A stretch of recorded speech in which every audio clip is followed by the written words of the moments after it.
L'instauration d'un régime républicain n'avait fondamentalement rien changé aux structures de l'Allemagne impériale. Pour les grands capitalistes, les hobereaux, les généraux, elle constituait un pis-aller et un mal nécessaire au moins tant que les travailleurs n'étaient pas dégrisés. Aux ouvriers, elle apportait dans l'ensemble une déception cruelle. Moins d'une année après la Révolution dont ils avaient attendu le pain, la paix et la liberté, le pain était cher, la liberté précaire et la paix un dictat. Le problème politique se pose ainsi dans les termes mêmes où l'avaient posé avant-guerre les marxistes de la génération d'Angèle, avec une acuité accrue par les souffrances de la guerre et de l'après-guerre. Plus que jamais en effet le nationalisme demeure l'arme idéologique essentielle des classes possédantes. Le fait que la guerre se soit terminée par une défaite et que les conditions de paix soient dictées par les vainqueurs permet d'attribuer tous les maux qui accablent l'Allemagne aux capitalistes et impérialistes étrangers, et à leurs complices Spartakis et autres qui ont poignardé dans le Endosfre la glorieuse armée invaincue, le traité de Versailles. Les conditions du traité de Versailles constituent un apport substantiel à la propagande sur ce thème. Les tractations entre alliés ont été longues. Entre eux, un seul objectif commun, maintenir en Allemagne un rempart contre le bolchevisme, que ce soit la subversion intérieure ou la menace de la République des Soviets. Pour le reste, leurs objectifs sont contradictoires. Et les visées françaises sur la rure et pour l'hégémonie européenne se heurtent à la coalition anglo-américaine pour une Allemagne solvable qui puisse servir en Europe de contrepoids aux ambitions françaises. Compromis entre les alliés, le traité contribuera à renforcer en Allemagne les tendances nationalistes et pangermanistes qu'il prétend extirper. L'Allemagne perd toutes ses colonies, est amputée du 8e de son territoire, du 10e de sa population d'avant-guerre.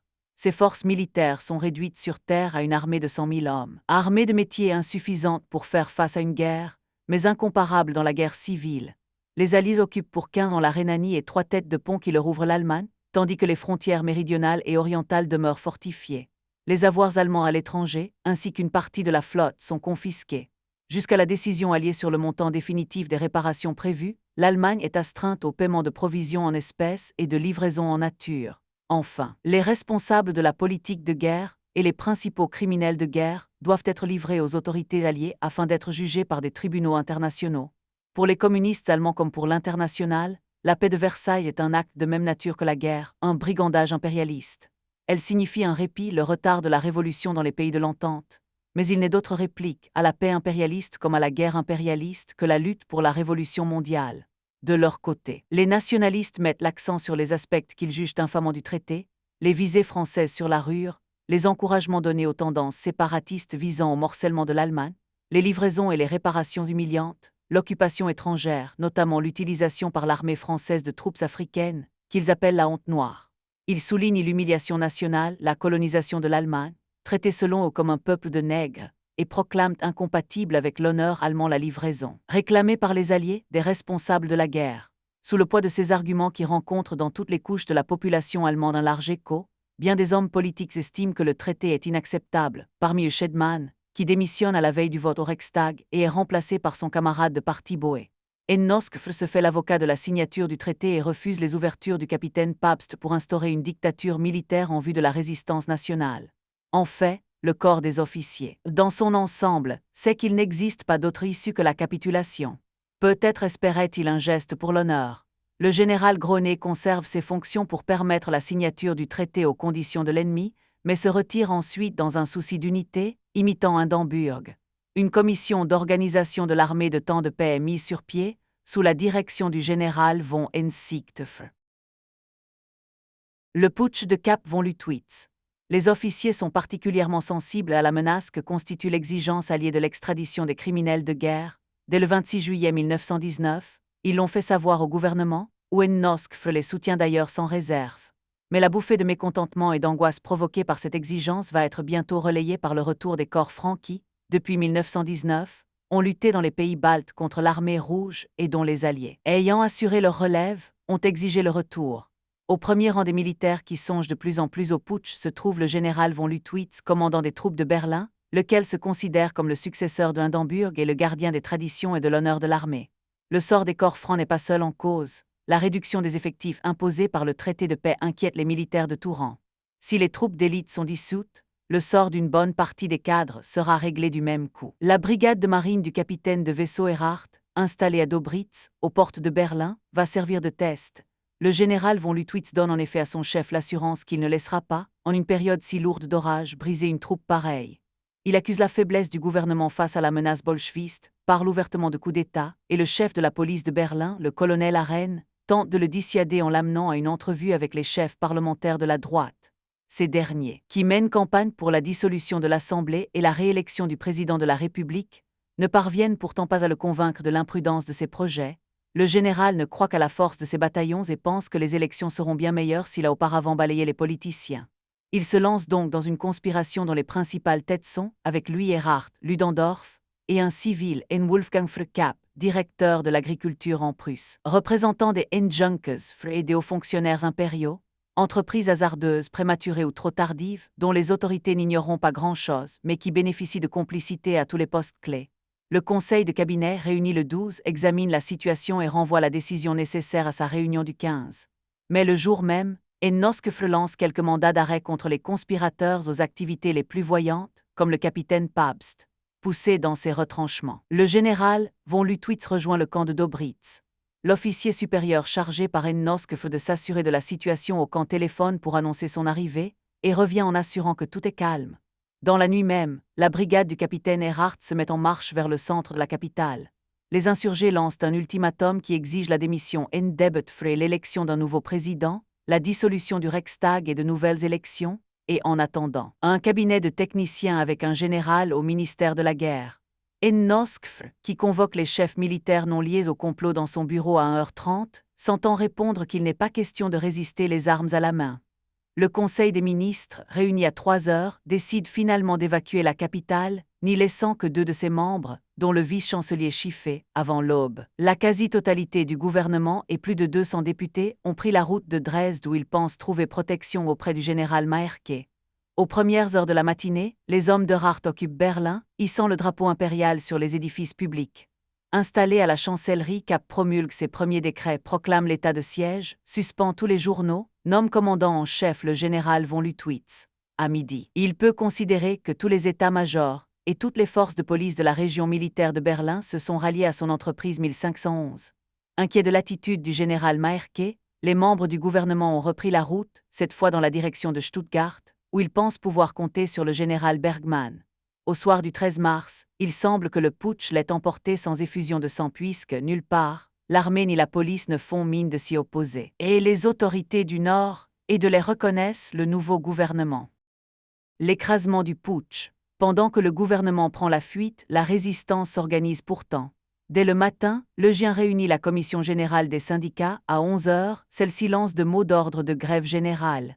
De son côté, Welsfre, un des rares dirigeants social-démocrates à être resté sur place, fait rédiger et imprimer une affiche, qu'il fait suivre des signatures des ministres social-démocrates, qu'il n'a évidemment pas consultés, et qui appelle à la grève générale sur le thème de l'Union contre la contre-révolution et pour la défense de la République. Le Parti social-démocrate indépendant appelle aussi les ouvriers à la grève générale pour la liberté, pour le socialisme révolutionnaire, contre la dictature militaire et le rétablissement de la monarchie. Des pourparlers s'engagent, à l'initiative de Le GIEN, pour la constitution d'un comité central de grève qui serait constitué à partir de toutes les organisations ouvrières et dont l'autorité déborderait largement celle de la seule commission générale. Mais l'accord ne peut se faire puisque les majoritaires, Welsfre et ses camarades, entendent défendre ce qui est pour eux le gouvernement de la République, alors que les indépendants ont bien précisé qu'il ne s'agisse en aucun cas de défendre le gouvernement Noskefle. Il y aura donc 2 comités centraux de grève à Berlin, l'un autour de Le GIEN avec les syndicats ADGB, AFA et Ligue des fonctionnaires ainsi que le Parti social-démocrate, l'autre qui rassemble les dirigeants des syndicats berlinois, Ruch et ses camarades et les dirigeants du parti indépendant que le KPDS rejoindra plus tard. C'est Le GIEN qui a pris l'initiative de la lutte. À l'aube du 13 mars, il a refusé de fuir, stigmatisé l'attitude des dirigeants social-démocrates, jeté dans la balance en faveur de la grève générale toute son autorité et son poids d'homme d'appareil. Lui, le vieil adversaire de la grève générale, le réformiste prudent, patriarche des révisionnistes, l'homme qui incarne des décennies de collaboration de classe, décide de passer dans la clandestinité et de prendre tous les contacts, y compris avec les communistes, pour assurer la défaite du putsch.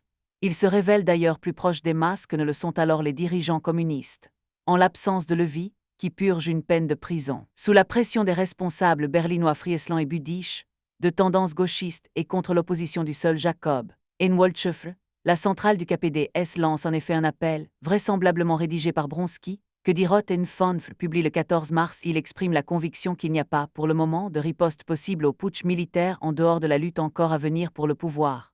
Les travailleurs doivent-ils en cette circonstance passer à la grève générale? La classe ouvrière, hier encore chargée de faire Parébert et Ennoskefle, désarmée dans les pires conditions, est incapable d'agir. Nous croyons que notre devoir est de parler clair. La classe ouvrière entreprendra la lutte contre la dictature militaire dans les circonstances et avec les moyens qu'elle jugera propres. Ces circonstances ne sont pas encore réunies. Mais les ouvriers allemands n'ont pas entendu cet appel à la passivité. Dès le 14 mars, qui est pourtant un dimanche, il est possible de mesurer l'emprise et l'ampleur du mouvement. Les trains s'arrêtent les uns après les autres. À Berlin, à 17 h, il n'y a plus ni tram, ni eau, ni gaz, ni électricité. Un peu partout éclatent des bagarres entre militaires et ouvriers. La veille, il y a déjà eu des réactions à Chemnitz à l'initiative des communistes que dirige N. Brandlöffel, constitution d'un comité d'action comprenant les syndicats et tous les partis ouvriers. Il prend les devants en l'absence de troupes, constitue une milice ouvrière, l'Arbeiterwehr, qui occupe la gare, la poste, l'hôtel de ville. À Leipzig, les négociations sont entamées entre partis ouvriers, mais les communistes refusent de signer le texte préparé par les autres organisations pour appeler à la grève générale. Dans la nuit du 13 au 14, les premiers incidents violents se produisent à Dortmund, entre police et des manifestants ouvriers. Le 14, les premiers combats commencent dans la Ruhr. Le général von Moité donne à ses troupes l'ordre de marcher sur Agen, où les ouvriers s'arment. Social-démocrates et indépendants lancent un appel commun à la grève générale. À Leipzig, les hommes des corps francs ouvrent le feu sur une manifestation ouvrière. Il y a 22 morts, et les combats se poursuivent. À Chemnitz, les organisations ouvrières décident la constitution immédiate d'une milice ouvrière de 3000 hommes. À Berlin, prenant conscience de son erreur initiale, la centrale du KPDS rédige un nouvel appel, qui reste cependant encore en retard sur le développement de la lutte puisqu'il ne fait pas sien le mot d'ordre des armements du prolétariat, pour la grève générale. À bas la dictature militaire, à bas la démocratie bourgeoise, tout le pouvoir aux conseils ouvriers. À l'intérieur des conseils, les communistes lutteront pour la dictature du prolétariat, pour la république des conseils. Travailleurs, n'allez pas dans les rues, réunissez-vous tous les jours dans vos entreprises, ne vous laissez pas provoquer par les gardes blancs. En fait, dès le 15 mars, le gouvernement Kaplutwitz est complètement paralysé. Le socialiste belge Louis de Broecker écrit: la grève générale les étreint maintenant de sa puissance terrible et silencieuse. Tout est mort dans Berlin, où le pouvoir ne parvient pas à faire imprimer une seule affiche. Au contraire, dans la Ruhr où le corps franc Lichtschlag s'est mis en mouvement, il a été tout de suite attaqué par des détachements d'ouvriers armés. On se bat de même à Leipzig, à Francfort, à Halle et à Kiel. Les marins de N. Wilhelmshaven se sont mutinés et arrêtent l'amiral von N. Levensofer et 400 officiers. À Chemnitz, toujours sous l'impulsion des communistes, un comité d'action formé de représentants des partis ouvriers appelle les ouvriers à élire leurs délégués au Conseil ouvrier d'entreprise. Quelques heures plus tard, ces délégués, désignés par 75 000 ouvriers au scrutin de liste à la proportionnelle, élisent à leur tour le Conseil ouvrier de la ville, 10 communistes, 9 social-démocrates, un indépendant et un démocrate. Heinrich N. Brandlöffel est l'un des 3 présidents de cet organisme révolutionnaire, dont l'autorité et le prestige s'étendent sur toute une région industrielle où les forces de répression sont désarmées ou neutralisées, et les ouvriers armés. Il écrira quelques mois plus tard, non sans fierté, à Chemnitz, nous avons été le premier parti à lancer les mots d'ordre de grève générale, désarmement de la bourgeoisie, armement des ouvriers, réélection immédiate des conseils ouvriers politiques. Nous avons aussi été les premiers, grâce à la force du Parti communiste, à faire passer ces mots d'ordre dans la réalité. Un danger nouveau apparaît pourtant, précisément dans la région même, où les initiatives des communistes de Chemnitz semblent permettre la construction d'un solide front de résistance ouvrière aux putschistes. Un militant du KPDS, Max Enholzfr, a été au cours de l'année 1919 l'organisateur de violentes manifestations de chômeurs dans la région de Falkenstein.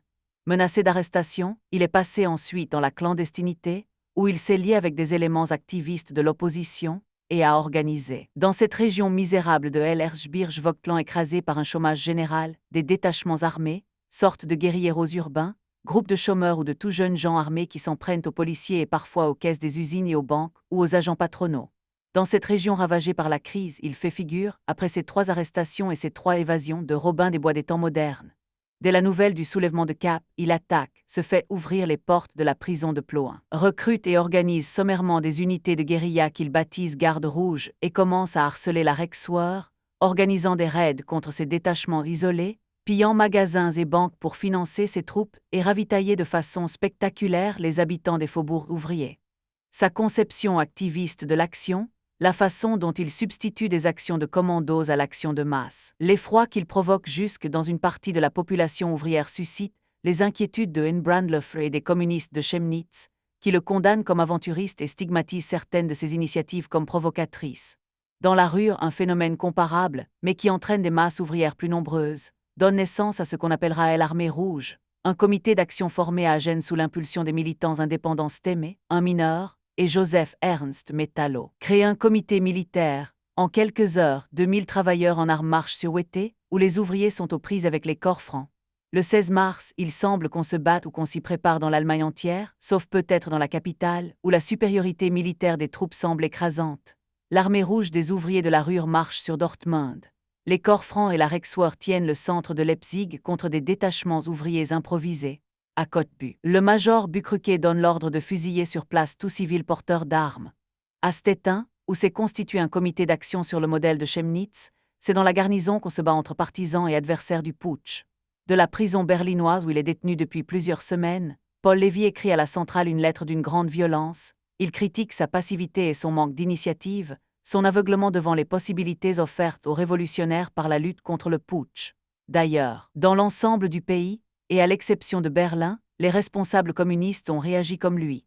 Les militants de la Ruhr ont appelé à l'armement du prolétariat et à l'élection immédiate de conseils ouvriers d'où seraient exclus les partisans de la démocratie bourgeoise. Les courriers qui ont apporté les instructions élaborées le 13 par la centrale ont été partout fraîchement reçus et les ordres détruits. Presque chaque fois, sans tenir compte des instructions centrales, les communistes ont appelé à la grève générale et participé à son organisation. Plusieurs groupes de l'opposition, celui de Hambourg, notamment, ont en revanche adopté une position attentiste justifiée par le refus de l'action commune avec les social-traîtres. Ni à Berlin, ni à Dresde autour de Ruhl, les gauchistes ne jouent de rôle. En revanche, de différentes régions d'Allemagne, des militants de l'opposition appellent de Hambourg, Inkolfer-Platné de Dresde vont rejoindre les combattants ouvriers de la Ruhr. À Berlin, Cap. Aux Abois négocie avec le vice-chancelier Schiffé, qui représente le gouvernement Boé. Cap accepte dans l'intérêt commun que le général Groener tente une médiation auprès du président Ebetfer, mais Ebetfer ne se presse pas. Cap, aux prises avec la grève générale, lutte en réalité contre des problèmes qui dépassent les forces humaines, selon l'expression de Benoît Méchin. Son gouvernement est en quelque sorte suspendu dans le vide. Le pain, la viande commencent à manquer dans la capitale. Le directeur de la Reichsbank refuse de payer les 10 millions de Marks que lui réclame Cap. Le 16 mars, à 13h, celui-ci donne l'ordre de fusiller les meneurs et les ouvriers des piquets de grève à partir de 16h. Cette fois, c'est le grand patronat lui-même qui s'émeut devant une mesure qui risque de déclencher la guerre civile, à la tête d'une délégation. Ernst von Borsig, en personne, assure à Cap qu'il faut renoncer à la force. L'unanimité est si grande au sein de la classe ouvrière qu'il est impossible de distinguer les meneurs des millions d'ouvriers qui ont cessé le travail. Les ouvriers de la Ruhr ont repris Dortmund à 6h du matin. Dans la nuit du 16 au 17, un régiment de pionniers se mutine à Berlin même, emprisonne ses officiers. Il faut l'intervention du fer de lance du putsch, la brigade de marine Erhardt, pour obtenir leur libération. Si les putschistes s'obstinent, la guerre civile est inévitable et la victoire ouvrière probable, tant sur eux que sur le gouvernement, dont la base et les possibilités d'action se restreignent d'heure en heure, puisque l'armée, putschiste ou neutre, a cessé désormais d'être sûre. Le 17 mars, Cap, qui a pris conscience de sa défaite, choisit la fuite. Pressé par des officiers plus politiques que lui de mettre fin à l'aventure, le général von Lüttwitz limite à quelques heures de distance, laissant même au vice-chancelier Schiffé le soin de rédiger sa lettre d'explication. Ses adjoints, qui ne répondent déjà plus de leurs troupes, demandent que le commandement soit remis à un général qui ne se soit pas compromis dans le putsch.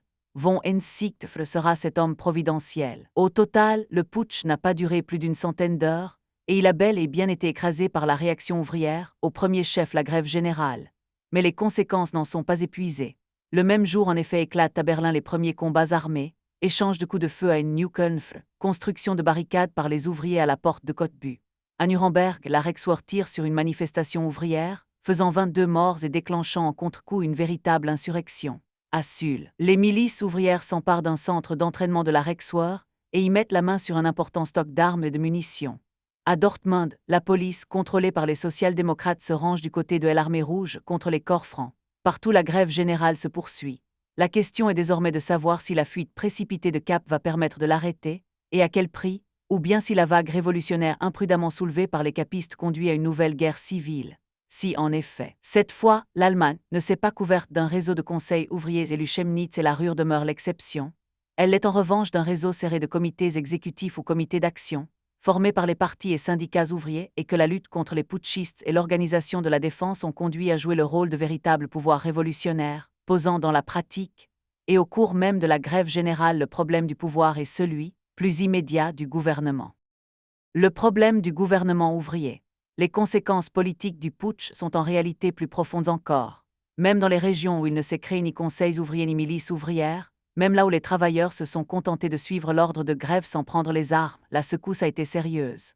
Pour des millions d'Allemands, l'initiative des chefs militaires signifie en effet la faillite de la direction social-démocrate, et Noskefre, socialiste des généraux, lâché par une fois sa besogne accomplie, est complètement discrédité et sa carrière politique se termine.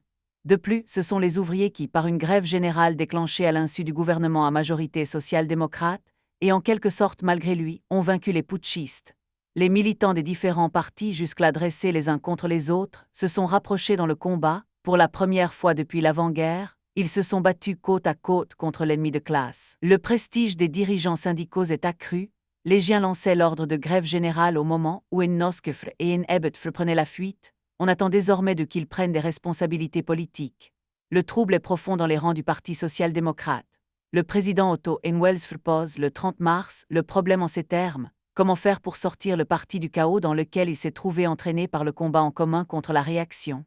Dans de très nombreuses localités, les militants et même les organisations social-démocrates ont marché avec les communistes et les indépendants sur des mots d'ordre contraires à ceux de leur direction nationale.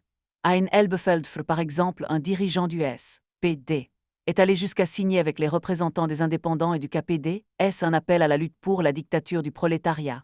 Le NVOEtzfre traduit le sentiment de la quasi-totalité des ouvriers allemands en écrivant « Le gouvernement doit être remanié, non sur sa droite, mais à gauche. Il nous faut un gouvernement qui soit décidé sans réserve à lutter contre la réaction militariste et nationaliste, et qui sache se gagner la confiance des travailleurs aussi loin que possible sur sa gauche. » Or, dès avant la fuite de Cap, il est clair que l'on cherche à ressouder le front entre la Reichswehr et les partis gouvernementaux face au réveil de la classe ouvrière. Le vice-chancelier Schiffer et le général von Ensichtfre lancent ensemble, au nom du gouvernement, un appel pour le retour au calme, pour l'unité nationale, contre le bolchevisme. Le Parti social-démocrate est déchiré entre des tendances contradictoires, mais c'est aussi le cas, dans une certaine mesure, du Parti social-démocrate indépendant, particulièrement dans les localités où ses dirigeants de droite se sont alignés sur la politique de capitulation des social-démocrates majoritaires. Les militants et la presse du parti traduisent largement cette réaction expriment la poussée unitaire de la classe au coude à coude dans la grève et son exigence de garantie sur le plan gouvernemental. Au contraire, l'appareil et le groupe parlementaire penchent pour la restauration de la coalition parlementaire, le dernier lançant un appel dans lequel il affirme que la poursuite de la grève du peuple, après la fuite des chefs factieux constitue une menace pour l'unité du Front républicain. En même temps, une proclamation, signée conjointement de Schiffer et du ministre prussien de l'Intérieur, le social-démocrate Hirsch, assure que la police et la Reichswehr ont fait tout leur devoir et qu'elles n'ont à aucun moment été complices du putsch. Cette amnistie est évidemment nécessaire pour le rétablissement de l'ordre, en vue duquel le gouvernement proclame le 19 mars l'état d'urgence renforcé. Le gouvernement, sauvé par la grève générale, va-t-il utiliser contre les ouvriers les généraux qui ont refusé de combattre les putschistes?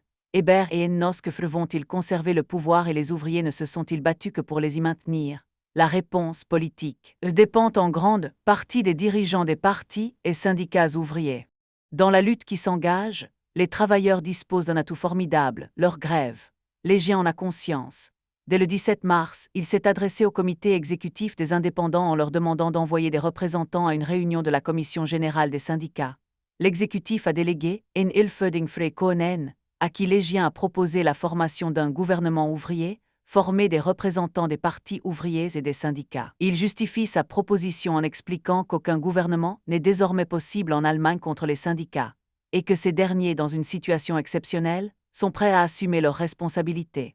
Ni les représentants du parti indépendant, ni le cheminot Njeskefre, qui a été également invité à cette réunion où il représente le KPDS, ne peuvent évidemment donner de réponse avant d'avoir consulté les organismes responsables de leur parti, ce qu'ils font. Au cours de la réunion de l'exécutif indépendant, Enweilen Frkonen et Enilföding se prononcent pour l'acceptation de la proposition de Légien et pour l'ouverture de négociations en vue de constituer un gouvernement ouvrier.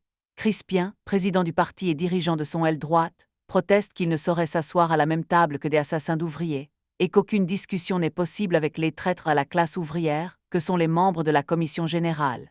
Domig, et un leader de l'aile gauche, lui emboîte le pas, et affirme qu'il est prêt à démissionner de ses fonctions et même du parti si l'exécutif engage de telles négociations. Cohen et Ilferdingfer ne trouvent que peu d'écho auprès de leurs camarades. Stoike et Rosenfeld, autres dirigeants de la gauche, s'étonnent de la position prise par Cohen et demandent simplement que l'exécutif n'oppose pas un refus brutal qui risquerait de n'être pas compris par les millions de travailleurs en grève. Au vote, le refus catégorique proposé par Crispien et Domig l'emporte largement. Mais les Giens n'abandonnent pas pour autant la partie. Le lendemain 18 mars, malgré la pression des éléments social-démocrates proches de l'appareil qui insistent pour terminer la grève, puisque le putsch auquel elle ripostait est battu, il fait décider par le Conseil général sa prolongation tant qu'il n'aura pas été accordé à la classe ouvrière de garanties suffisantes quant à la composition et à la politique du gouvernement. De laborieuses discussions commencent entre les dirigeants des syndicats et les représentants du gouvernement. Légien prévient ses interlocuteurs qu'il n'hésitera pas, s'il le juge nécessaire, à constituer lui-même un gouvernement ouvrier qui s'opposerait par la force au retour du gouvernement Boé dans la capitale, même si cette initiative devait signifier, comme il en a conscience, une guerre civile.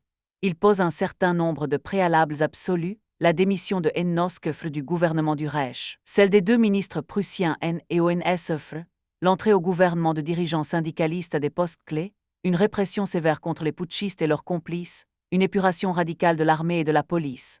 Il répète qu'il existe une possibilité immédiate de constituer un gouvernement ouvrier avec des représentants des syndicats et des deux partis social-démocrates. Par sa décision de lancer le mot d'ordre de grève générale, par son opposition ouverte aux dirigeants du Parti social-démocrate, la direction des syndicats a ouvert au sein de ce parti une crise sans précédent qui secoue jusqu'à son appareil au niveau le plus élevé, l'exécutif et le groupe parlementaire. Mais c'est l'attitude des indépendants qui est déterminante. Or, pour eux, le problème n'est pas simple. La gauche s'est coupée en deux, Domig s'opposant à Cohen. Une partie de la droite, avec Crispien en lui-même, est revenue sur sa première réaction dès la soirée du 17 mars, où une nouvelle délégation de l'exécutif s'est lancée à la recherche de Legien pour l'informer de son désir de reprendre la discussion. Domig est cependant irréductible. Il affirme ne pouvoir accepter que le parti cautionne un gouvernement dit ouvrier, qu'à la condition que ce dernier se prononce pour la dictature du prolétariat et le pouvoir des conseils ouvriers. Malgré l'opposition de ses camarades de tendance qui contrôlent les syndicats à Berlin, il l'emporte. La majorité de la gauche estime, avec lui, que le gouvernement ouvrier proposé par Legien ne pourrait incarner qu'une nouvelle mouture de ce qu'elle appelle le régime de Hennoskefre, une simple réédition du gouvernement, Phrase de 1918. Quant à la droite, elle se détermine finalement par rapport au risque d'une telle entreprise sous le feu des critiques de sa gauche et la menace d'une scission, dans une conjoncture qui ferait d'elle au gouvernement un fragile alibi de gauche. Légien doit renoncer. Il lui reste cependant à poser au gouvernement ses conditions pour la reprise du travail. Au matin du 19, au terme de longues négociations, les représentants du gouvernement s'engagent solennellement à remplir les conditions dictées par Légien et qu'on appellera les 9 points des syndicats 1. La reconnaissance par le futur gouvernement du rôle des organisations syndicales dans la reconstruction économique et sociale du pays. 2. Le désarmement et le châtiment immédiat des rebelles et de leurs complices. 3. L'épuration immédiate des administrations et entreprises de tous les contre-révolutionnaires, la réintégration immédiate de tous les salariés révoqués ou licenciés pour leur activité syndicale ou politique. 4. Une réforme de l'État sur une base démocratique en accord et avec la collaboration des syndicats. 5. L'application intégrale des lois sociales en vigueur et l'adoption de nouvelles lois plus progressistes. 6. La reprise immédiate des mesures de préparation de la socialisation de l'économie, la convocation de la commission de socialisation, la socialisation immédiate des mines de charbon et de potasse. 7. La réquisition des vivres en vue du ravitaillement. 8. La dissolution de toutes les formations armées contre-révolutionnaires et la formation de ligues de défense sur la base des organisations syndicales. Les unités de la Reichswehr et de la police fidèle lors du putsch n'étant pas touchées. 9. Le départ de Hennoskefre et de N. Sur ces bases, le 20 mars, la DGB et la FA décidant d'appeler à la reprise du travail. La plupart des ministres et des parlementaires reprennent le chemin de la capitale, mais ni le parti indépendant ni le comité de grève du Grand Berlin n'ont donné leur accord, et la décision reste formelle en attendant les assemblées de grévistes, qui sont en général convoquées pour le dimanche 21. Or, l'accord des grévistes est loin d'être acquis. De nombreuses assemblées prennent position contre la décision des centrales, estimant que le gouvernement s'est contenté de faire des promesses pour lesquelles les ouvriers n'ont aucune garantie, et que l'arrêt du travail équivaudrait à lui accorder un chèque en blanc 1581. De plus, l'entrée des troupes gouvernementales dans les faubourgs de Berlin a conduit à plusieurs incidents violents avec les ouvriers armés, coups de feu. Arrestation 1582. Au comité de grève du Grand Berlin se présente un messager porteur d'un appel au secours des ouvriers de la Ruhr pressés par la Reichswehr. Les représentants du KPDS, suivis par de nombreux ouvriers indépendants, prennent position contre l'arrêt de la grève. Pieck et Woltschöffl expliquent qu'il faut protéger les ouvriers de la Ruhr et poursuivre le mouvement jusqu'à ce que leur sécurité soit garantie, c'est-à-dire jusqu'à l'armement du prolétariat. Enfin, la question du gouvernement ouvrier est pour la première fois posée publiquement. Domig dénonce ce qu'il considère comme des manœuvres de Légien et son opération gouvernement, dont l'unique objectif est selon lui de réintégrer les indépendants dans le jeu parlementaire et de fournir une couverture à gauche à la coalition affaiblie. Sur ce problème, les représentants communistes n'ont pas de mandat. Ils disent apprendre en séance le contenu des propositions de Légien et ne parler qu'à titre personnel. Et Woltschöffl souligne qu'un gouvernement ouvrier tel que le proposent les syndicats serait un gouvernement socialiste contre Hébert et AA et qu'il n'aurait donc aucun besoin, contrairement à ce que demande Domig, de proclamer formellement sa reconnaissance de la dictature du prolétariat pour constituer, par son existence même, un pas en avant, une conquête pour le mouvement ouvrier. Tourné vers les délégués des syndicats, il affirme « Si vous prenez au sérieux vos engagements, si vous voulez vraiment armer les ouvriers et désarmer la contre-révolution, si vous voulez vraiment épurer l'administration de tous les éléments contre-révolutionnaires, alors cela signifie la guerre civile. Dans ce cas, il va de soi que non seulement nous soutiendrons le gouvernement, mais encore que nous serons à la pointe du combat. Dans le cas contraire, si vous trahissez votre programme et si vous frappez les travailleurs dans le N-Dosfl, alors, nous espérons bien que dans ce cas nous serons suivis par des gens venant de vos propres rangs. Nous entreprendrions la lutte la plus résolue, sans réserve et avec tous les moyens à notre disposition. Au terme d'une séance houleuse, il est finalement décidé, avec l'appui des délégués du KPDS, d'appeler à ne pas terminer la grève avant d'avoir obtenu des garanties concernant notamment le point 8, l'intégration d'ouvriers dans les forces de défense républicaines. Dès la fin de la réunion, des négociations s'ouvrent entre les délégués des deux partis social-démocrates et des syndicats. Pour les dirigeants social-démocrates majoritaires, il est d'un intérêt vital d'enfoncer un coin entre communistes et indépendants et d'obtenir l'arrêt de la grève générale. Boé, au nom de la fraction social-démocrate, s'engage à respecter les 4 conditions: retrait des troupes de Berlin sur la ligne de la N-Sprief, levée de l'état de siège renforcé, engagement de ne prendre aucune mesure offensive contre les travailleurs armés, particulièrement dans la rue, enrôlement, en plus, de travailleurs dans les groupes de sécurité. Sous contrôle syndical, la décision véritable sur l'arrêt de la grève générale est entre les mains des indépendants, et peut-être la pression communiste aurait-elle pu durcir la gauche. Mais la centrale du KPDS est à son tour en pleine crise.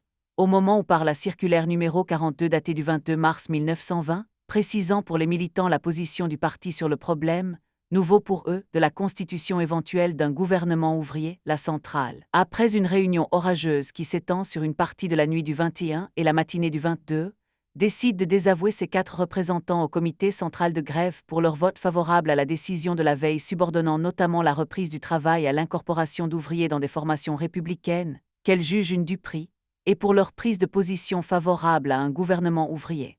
À une faible majorité. Elle vote en outre le texte d'une déclaration adressée au comité central de grève. La centrale du KPD déclare qu'elle est en désaccord avec les revendications formulées dans le tract du comité central de grève du Grand Berlin du 21 mars sur plusieurs points, notamment sur la revendication de l'enrôlement des travailleurs, fonctionnaires et employés armés, dans des formations républicaines de confiance ou militaires. Elle déclare en outre qu'elle n'a pas soutenu la proposition de former un gouvernement de coalition entre les syndicats élus, SPD. Cette déclaration sera lue au comité de grève à midi. Quelques heures plus tard, la direction du Parti social-démocrate indépendant, malgré l'opposition de Domig Stoeke-Koenen, et Rosenfeld-Frey-Kurjevé se déclare satisfaite des nouvelles concessions des social-démocrates. Un texte rédigé dans la soirée du 22 signé de Légien pour la DGB opposé pour la FA, Juchax pour le Parti social-démocrate et Crispien pour l'USPD, appelle donc à la reprise du travail en fonction des nouvelles concessions et promesses gouvernementales. La direction berlinoise des syndicats, alignant sa position sur celle de Domig, se prononce pour une interruption et contre elle arrêt de la grève et refuse de signer.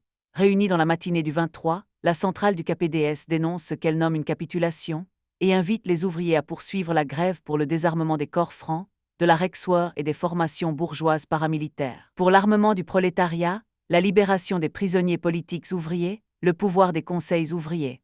Pourtant, la reprise du travail s'amorce. En outre, renversant sa position de la veille, la centrale prend une nouvelle position sur le problème du gouvernement ouvrier, donnant finalement raison sur ce point à Wolche Frey-Pieck, soulignant que le putsch de Cap a signifié la rupture de la coalition entre bourgeoisie et social-démocratie, et que le combat contre la dictature militaire a par conséquent pour objectif l'élargissement du pouvoir politique des travailleurs jusqu'à l'écrasement de la bourgeoise. Elle rappelle que l'établissement de la dictature du prolétariat exige un parti communiste puissant, soutenu par les masses, et précise l'étape actuelle du combat, où le prolétariat n'a à sa disposition aucune force militaire suffisante, où le Parti social-démocrate majoritaire a encore une grande influence sur les fonctionnaires, les employés et les autres couches de travailleurs, où le Parti social-démocrate indépendant a derrière lui la majorité des ouvriers des villes, prouve que les bases solides de la dictature du prolétariat n'existent pas encore. Pour que les couches profondes des masses prolétariennes acceptent la doctrine communiste, il faut créer un état de choses dans lequel la liberté politique sera presque absolue et empêcher la bourgeoisie d'exercer sa dictature capitaliste. En fonction de cette analyse, elle juge souhaitable la formation d'un gouvernement ouvrier. Le KPD estime que la constitution d'un gouvernement socialiste, sans le moindre élément bourgeois et capitaliste, créera des conditions extrêmement favorables à l'action énergique des masses prolétariennes et leur permettra d'atteindre la maturité dont elles ont besoin pour réaliser leur dictature politique et sociale. Le parti déclare que son activité conservera le caractère d'une opposition loyale tant que le gouvernement n'attentera pas aux garanties qui assurent à la classe ouvrière sa liberté d'action politique, et tant qu'il combattra par tous les moyens la contre-révolution bourgeoise et n'empêchera pas le renforcement de l'organisation sociale de la classe ouvrière. En déclarant que l'activité de notre parti conservera le caractère d'une opposition loyale, nous sous-entendons que le parti ne préparera pas de coup d'État révolutionnaire, mais conservera une liberté d'action complète en ce qui concerne la propagande politique en faveur de ses idées. Prise de position capitale, susceptible de modifier le rapport des forces au sein de la gauche et du parti indépendant, mais déjà tardive, et qui ne sera surtout connue que le 26 mars. À cette date, la situation a beaucoup évolué. Le 22 au matin, sous le coup des informations concernant les premières heures entre forces armées et ouvriers au lendemain de l'arrêt de la grève, les négociations ont repris entre partis et syndicats, et de nouveau les dirigeants examinent la possibilité de constituer, comme l'écrit la Social-Demokratische Partei Correspondence, un gouvernement purement socialiste ou gouvernement ouvrier. Les indépendants, achevant de rectifier leur prise de position du 17 mars, ne demandent pas en préalable une déclaration gouvernementale en faveur de la dictature du prolétariat. Le même jour se tient, sous la présidence de Maltzonfre, l'Assemblée des conseils d'usine du Grand Berlin. Domig y défend l'interruption de la grève, et Pieck sa poursuite. Domig rappelle son opposition au gouvernement ouvrier, Pieck, au contraire, explique la position de son parti. La situation n'est pas mûre pour une république des conseils, mais elle est pour un gouvernement purement ouvrier. En tant qu'ouvriers révolutionnaires, nous désirons ardemment un gouvernement purement ouvrier. Le Parti social-démocrate indépendant a rejeté le gouvernement ouvrier, et ainsi, dans une conjoncture politique favorable, il n'a pas su saisir les intérêts du prolétariat. Le gouvernement ouvrier viendra. Il n'est pas d'autre voie vers la République des conseils. Après un débat confus, la motion de Domig est votée à une large majorité. La fin de la grève est acquise.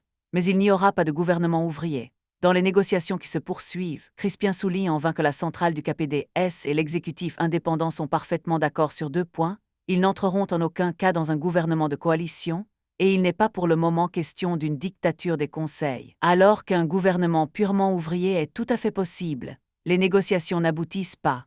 Le 23, l'exécutif a établi un programme en 8 points qu'il propose comme base possible d'accord pour un gouvernement ouvrier. Il est publié le 24. Le 25, Wolche explique qu'un gouvernement ouvrier souhaité, selon lui par les majoritaires, n'aurait été possible que si les partis bourgeois avaient accepté de le soutenir au Reichstag, et qu'il n'aurait eu d'autre signification qu'un élargissement de la coalition aux indépendants. De Romain conclut que le Parti social-démocrate saura prendre ses responsabilités pour construire sous un autre nom un gouvernement qui réalise les mêmes objectifs. Le quotidien social-démocrate ne fait là que rendre publique une position déjà passée dans la réalité. Depuis la fin de la grève, qui a renforcé considérablement sa position, et Ebetfe, revenu à Berlin, a entamé des pourparlers dans la perspective d'un élargissement de la coalition. Le veto opposé par Le Gien à l'entrée dans le cabinet de l'homme d'affaires Cuno, son exigence de voir éliminer le vice-chancelier Schiffé, entraîne l'échec de l'opération et la démission du cabinet Boé. Le jeu parlementaire retrouve ses règles, et le 26, Ebetfe offre à Le Gien le poste de chancelier et mission de former le nouveau cabinet. La commission générale décide qu'il refusera. Elle ne peut, à son avis, prendre seul cette responsabilité gouvernementale dans des conditions qui ne sont plus celles de la semaine précédente, notamment sous le feu de la critique de la presse qui reparaît et dénonce quotidiennement avec violence le rôle occulte de contre-gouvernement des dirigeants syndicaux 1605. La voie est libre pour le replâtrage, et c'est finalement au social-démocrate Herman Mullet qu'il est fait appel le même jour. Le 27, le ministère est constitué, avec le démocrate Njessle Frala-Rexoir, en remplacement de Noskefre. Un gouvernement de même type est formé en Prusse.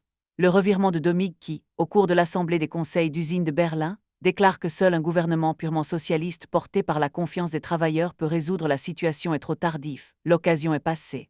L'unique conséquence de la déclaration d'opposition loyale de la centrale du KPD, réside finalement dans la tempête qu'elle soulève dans le parti, à commencer par le comité central qui la désavoue par 12 voix contre 8, et affirme « Le devoir des membres du KPD est de diriger toutes leurs énergies en vue de la modification des rapports de force réels par des moyens révolutionnaires.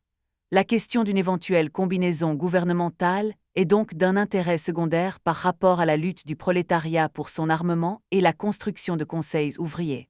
En attendant, les hésitations des socialistes et des communistes sur la question du gouvernement n'ont pas peu contribué à la modification du rapport de force réel, que les événements de la Ruhr vont encore accentuer. La revanche de la Rexoir. Au lendemain du putsch, la Ruhr a été à l'avant-garde de la lutte armée et de l'organisation du pouvoir ouvrier. Un réseau de conseils ouvriers et de comités d'action y a pris localement le pouvoir, et le comité d'action de Hagen, véritable direction militaire révolutionnaire, dispose d'une centaine de milliers d'ouvriers en armes. À partir du 18 mars, les unités ouvrières passent à l'offensive, la Rexoir replie ses troupes éparpillées, l'une d'elles laisse aux ouvriers de Düsseldorf 4000 fusils, 1000 mitrailleuses, des canons, des mortiers et des munitions. Les ouvriers semblent les mettre dans la semaine qui suit. En fait, dès cette date, les ouvriers de la Ruhr, en pointe par rapport à leurs camarades du reste du pays, sont dangereusement isolés. Social-démocrates, indépendants et même communistes ont partout ailleurs reconnu de bon ou de mauvais gré la situation créée par la reprise du travail et l'échec des pourparlers pour la formation d'un gouvernement ouvrier. Au comité de grève de Berlin, les émissaires de la Ruhr, et Wilhelm Duhelf le 21 mars, Groll le 23, ont décrit la situation dans la région. Le danger que crée la pénurie alimentaire. Dès le 23 mars, la centrale a envoyé Wilhelm Frepieck sur place. La division est profonde. Le comité de Hagen, formé de majoritaires et d'indépendants, a incorporé de communistes, Triebel et Charpentier, mais leur parti vient de les désavouer parce qu'ils ont accepté d'ouvrir les négociations sans avoir été mandatés pour cela. À Essen, le comité exécutif qu'inspirent les communistes songe à déborder le comité de Hagen quand celui-ci s'engage dans la voie des négociations. Le 18, le comité d'action de Hagen appelle les ouvriers non armés à reprendre le travail. Le 20, il fait connaître ses exigences à l'égard de la Rexoir et de son chef, le général von Moité, qui a attendu le 16 mars pour se désolidariser devant Lutwitz. Désarmement de la Rexoir, évacuation totale de la zone industrielle, formation d'une milice contrôlée par les organisations ouvrières. En attendant, l'ordre sera assuré par des formations ouvrières armées. Boé répond télégraphiquement que ces conditions sont inacceptables, von Moité et ses troupes ne s'étant pas rangées du côté du putsch. Les ministres Giesbert et Braun viennent épauler le commissaire du Reich. Pour une négociation en vue d'un accord sur la base des 9 points des syndicats, les conversations s'ouvrent à Bielefeld, le 23 mars, dans une vaste assemblée qui regroupe les représentants des conseils des principales villes, quelques maires et les représentants des partis et syndicats ouvriers, dont Charpentier et Triebel, les deux communistes membres du comité d'action de Hagen. Une commission restreinte élabore un texte qui est finalement approuvé le 24 par tous les participants. Les représentants du gouvernement y confirment leur accord avec le programme des syndicats, donnent leur caution à une collaboration temporaire pour l'application de l'accord. Entre autorités militaires et représentants ouvriers, Joseph Ernst est adjoint à Severing Frey au général von Moité. Il est prévu que, dans une première étape, les ouvriers garderont sous les armes des troupes aux effectifs limités, contrôlées par les autorités qui les reconnaîtront comme forces auxiliaires de police. Le gros des armes sera rendu. En tout état de cause, les combats doivent prendre fin immédiatement. Or ces accords ne sont pas respectés. Pourtant Wilhelm Frepieck, qui a appris leur signature lors de son arrivée à Essen, insiste pour qu'on accepte un armistice qui permettrait aux ouvriers de conserver des armes et d'organiser solidement la milice qui leur est provisoirement concédée. Mais il ne parvient pas à convaincre les membres du conseil exécutif d'Essen, qui ne se jugent pas engagés par un accord auquel ils n'ont pas eu part. D'ailleurs, sur la gauche de ce comité contrôlé par le KPDS, ceux de Duisbourg et Mülheim, dirigés par des communistes de l'opposition, et les militants des puissantes unions ouvrières locales, parmi lesquels l'influence des anarchistes est réelle, dénoncent les traîtres qui ont signé et appellent à poursuivre la lutte. Il y a en fait foule d'autorités révolutionnaires rivales, 6 ou 7 directions militaires et entre elles surenchère 1619. Le 24 mars, le conseil exécutif d'Essen se réunit en présence de Joseph Ernst et d'un délégué du front de N-Wesselfre, où les ouvriers attaquent la caserne. Les représentants de Mülheim condamnent à l'avance tout armistice, mais avouent qu'il manque de munitions. Le conseil refuse de reconnaître les accords, sur quoi le comité de Hagen le déclare dissous et réitère son ordre de suspendre les combats, décision sans effet. Le lendemain 25 mars se tient, toujours à Essen, une réunion de délégués de 70 conseils ouvriers de la Ruhr, avec les principaux chefs de l'Armée rouge. Pieck intervient pour souligner que les accords n'offrent aucune garantie et proposer que les ouvriers gardent leurs armes en attendant, sans pour autant provoquer les combats. L'Assemblée élit un conseil central formé de 10 indépendants, un majoritaire et 4 communistes. Pieck dira « Nous n'avons pas réussi à convaincre les camarades du front qu'il valait mieux cesser la lutte. » Pourtant, 2 jours après, le Conseil central d'Essen décide, contre l'opinion des chefs militaires, mais au vu de la situation générale, de demander au gouvernement l'ouverture de pourparlers d'armistice. Le lendemain se tient à Hagen une conférence de délégués des 3 partis ouvriers. Pieck y intervient pour dire que la situation n'est pas mûre pour une république des conseils, mais qu'il faut lutter pour l'armement du prolétariat, le désarmement de la bourgeoisie, la réorganisation et l'élection des conseils ouvriers 1623. La décision est prise de négocier, mais de se préparer à proclamer à nouveau la grève générale en cas d'offensive de la Reichswehr. Une nouvelle assemblée des conseils, convoquée le 28 par le Conseil central d'Essen, confirme cette position, Levy y est présent.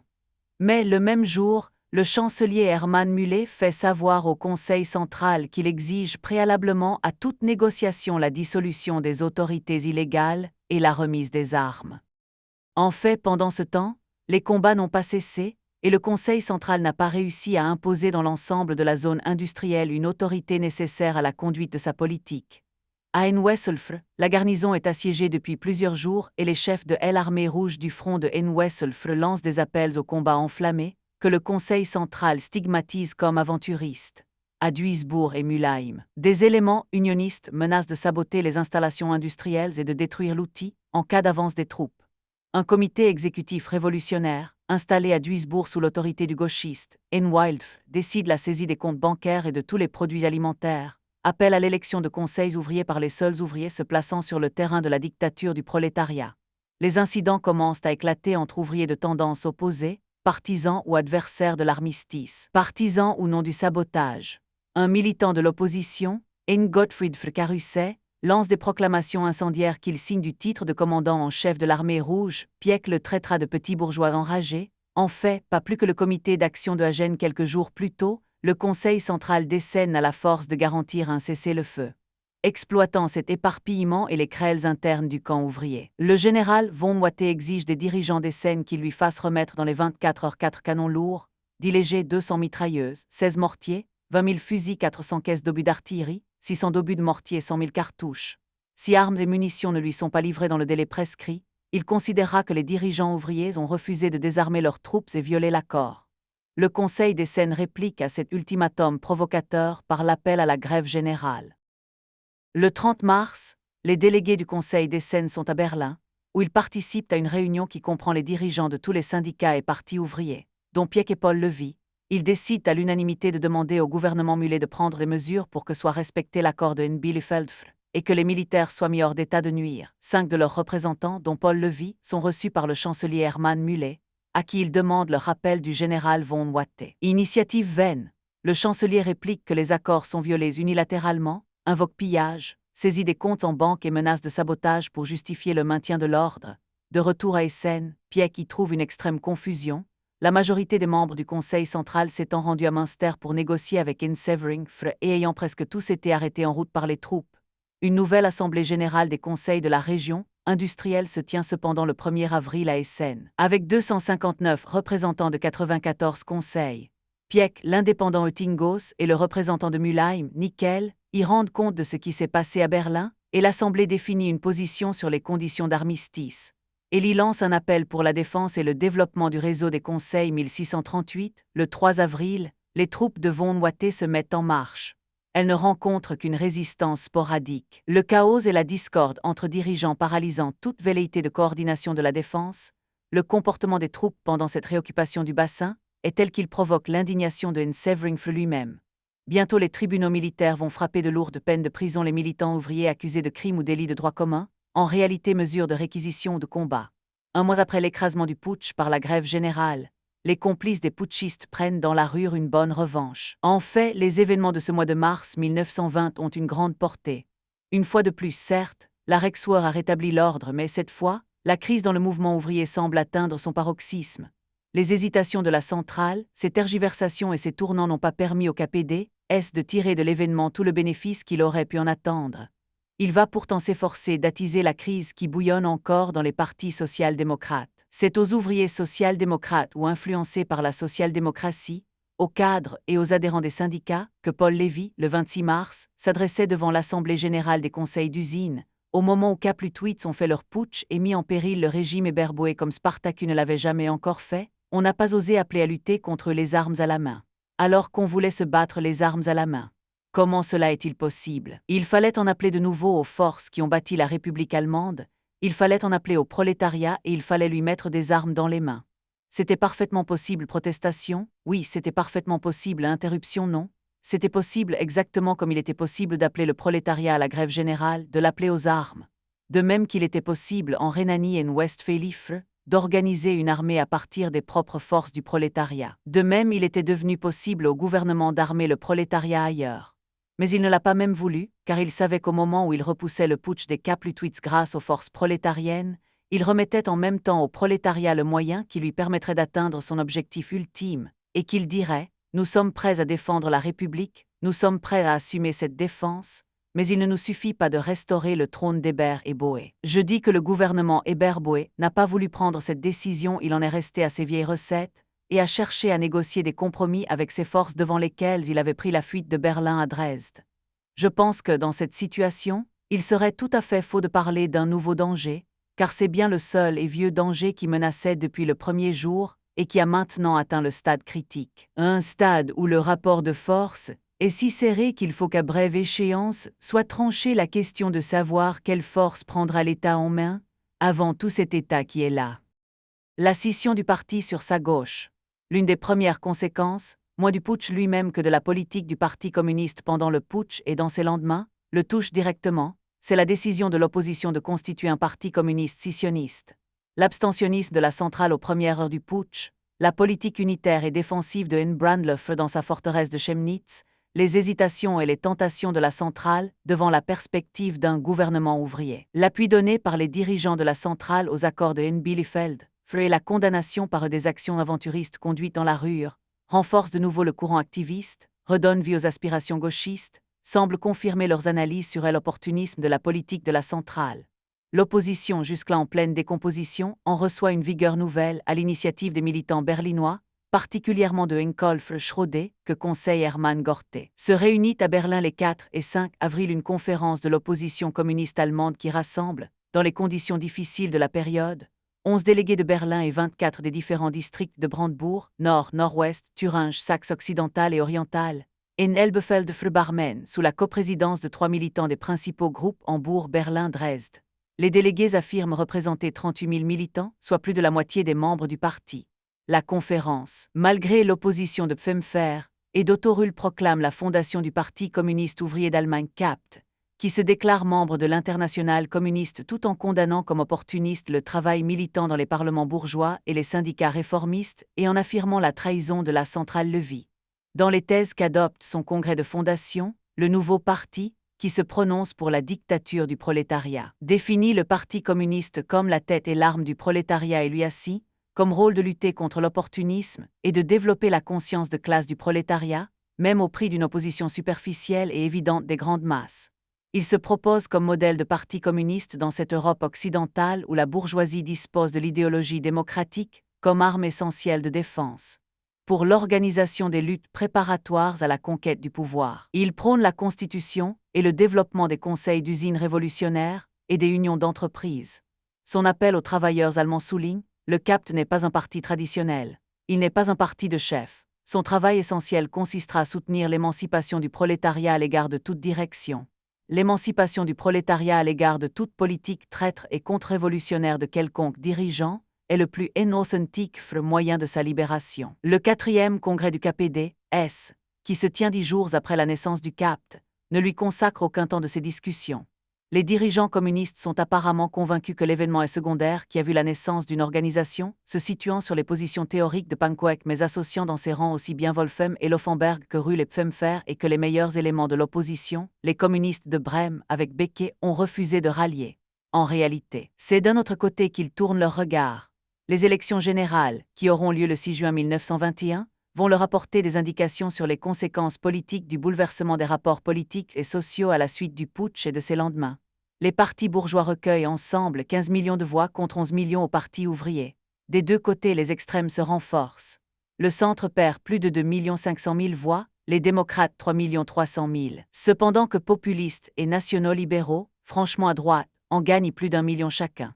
De l'autre côté, le Parti social-démocrate est le grand vaincu, recueillant seulement 6 millions de voix et revenant avec 102 députés contre 11 900 000 voix et 165 députés en janvier 1919. Le fait capital est la montée des voix du Parti social-démocrate indépendant, qui passe de 2 300 000 à plus de 5 millions de voix, et de 22 à 84 députés, égalant presque le vieux parti majoritaire, et le surclassant dans presque tous les centres industriels. Les communistes, pour leur première participation à des élections générales, obtiennent des résultats plus modestes, 589 000 voix et 4 députés dont Clara Zetkin et Paul Levy. La masse des électeurs ouvriers a bougé pour la première fois, le résultat du scrutin montre que les travailleurs se détournent nettement de la social-démocratie.